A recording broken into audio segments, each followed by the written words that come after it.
A few days ago, producer, engineer, and opinionated man Steve Albini made some comments on Twitter about Steely Dan. He wrote, "I will always be the kind of punk that on Steely Dan. Christ, the amount of human effort wasted to sound like a Saturday Night Live band warm-up." He also wrote, "They spent 3 weeks on the guitar solo, 3 weeks of watching guitar players give it their all while doing bumps and hitting the talkback.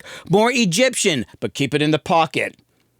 Then he wrote, "There are two types of perfectionists. One will prepare, revise, and rehearse carefully with intent, honing the idea to a keen edge, ready to cut the cloth of execution. The other makes other people responsible by saying, 'Do it again,' until by chance they are satisfied, then take credit." I mean, that's just ridiculous. A real producer is not having people redo things till by chance something happens. You know, you're saying do it again and giving instruction and direction for a sound and a kind of performance. That's what production is. But anyway, back to what he wrote. There's some video where they talk about every song on an album, and each one begins with the not bald one saying, "This song is based on my deep love of blues. Just a very bluesy blues. Deep blues." Then he lays his dork hands on the electric piano.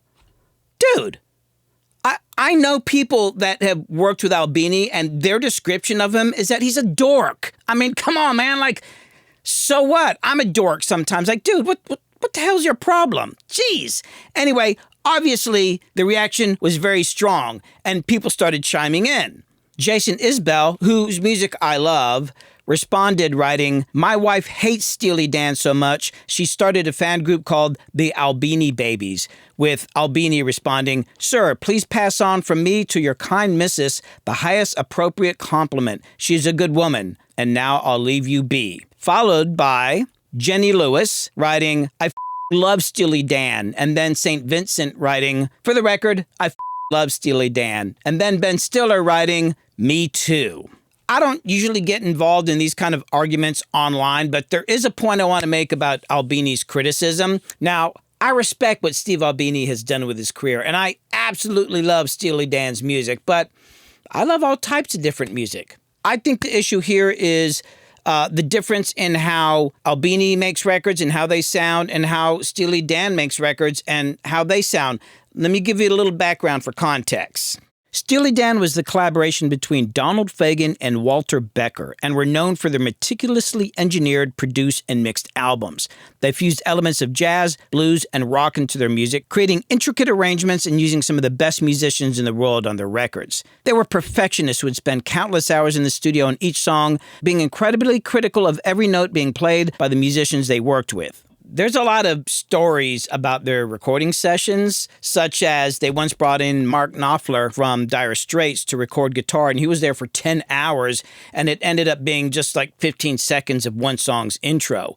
And during the recording of their song Peg from their album Asia, they fired brutally 6 guitar players before they finally settled on Jay Graydon, who spent several hours on just a guitar solo. Another one is they would bring in groups of musicians to record a song, work with them for hours, fire all of them, bring in another group of musicians the next day, do it again, and do it again. And sometimes they would do this for days with different groups of musicians for each song, just going on and on. And then there's one about engineer Lenise Brent, who worked on the Asia sessions, that said they once spent 6 hours on how 2 words were sung.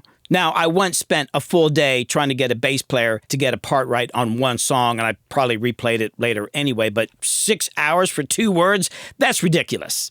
That's just a few of them. That's just a few of the stories, but I would never have wanted to have been involved in any of those recording sessions. I probably would have ended up hating them, and it would have probably affected my love of the music. But I got to tell you, the results speak for themselves. Their debut album, Can't Buy a Thrill, reached number 17 on the Billboard 200 chart and achieved platinum certification. Pretzel Logic from 1974 reached number 8 on the Billboard 200 chart and again reached platinum certification. Their album Asia, which is one of my favorite albums of all time, that reached number 3 on the Billboard chart and was certified platinum. They also won a Grammy for Best Engineered Non-Classical Album for that one. The album Gaucho in 1980 reached number 6 on the Billboard 200 chart and was certified platinum. Two Against Nature from 2000 reached number 6 on the Billboard chart and won a Grammy for Best Engineered Non-Classical Album. They were inducted into the Rock and Roll Hall of Fame in 2001. They won several ASCAP Pop Music Awards as well as the Founders Award in 2018.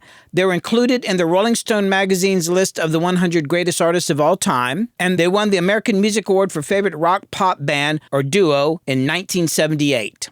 Steve Albini is known for his raw sound, capturing the energy of bands recording live, doing few overdubs, and his outspoken opinions on the music industry. And in fact, some of the things he's written about record deals and advances and what a big scam they are, I think were really important for people to know about and understand. Albini refuses to take ongoing royalties from bands he produces, saying that a producer's job is to record artists exactly the way they want to sound, and that paying producers as if they had contributed is artistically unethical.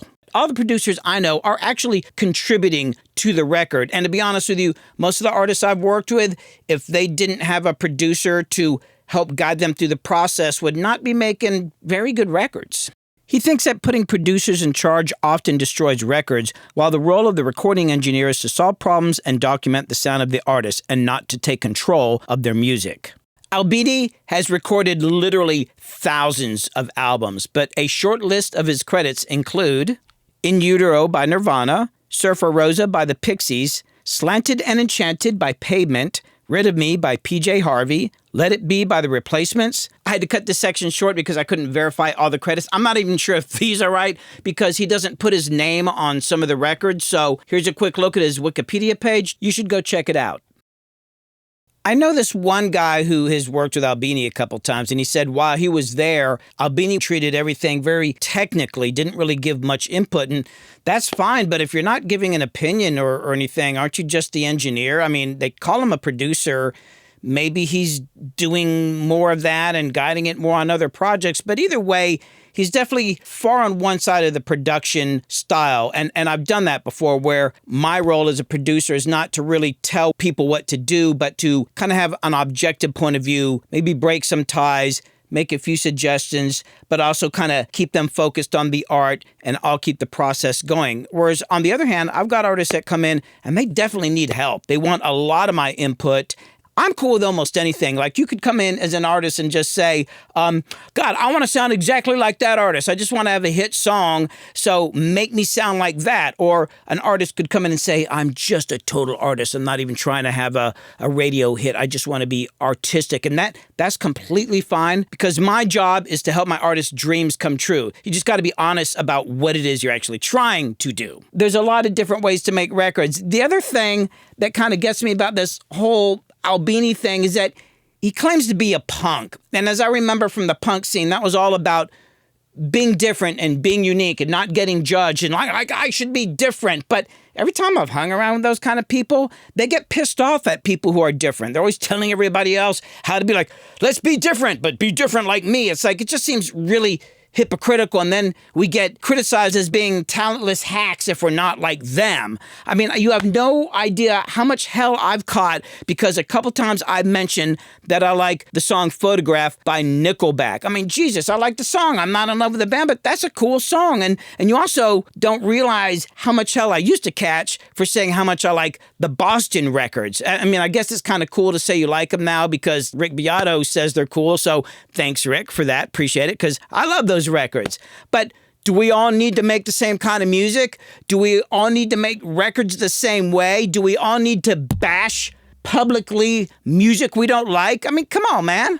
But here's my main points. Albini has said that producers should not impose their sound or ideas on artists and that artists should make records exactly the way they want to. But isn't that what Steely Dan was doing? Even though they had Gary Katz as a producer, nobody was telling them what to do. They were steering their own boat. I mean, that's kind of what Albini says artists should do.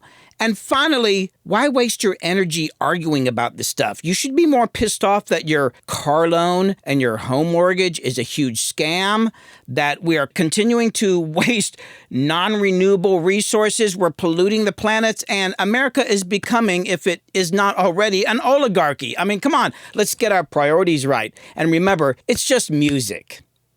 Well, I'm done ranting. Thanks for watching. Remember to subscribe, hit the like button, leave some comments if you wanna say something. I'm open to, y'all can say whatever you want. That's cool. But most importantly, remember, be unique.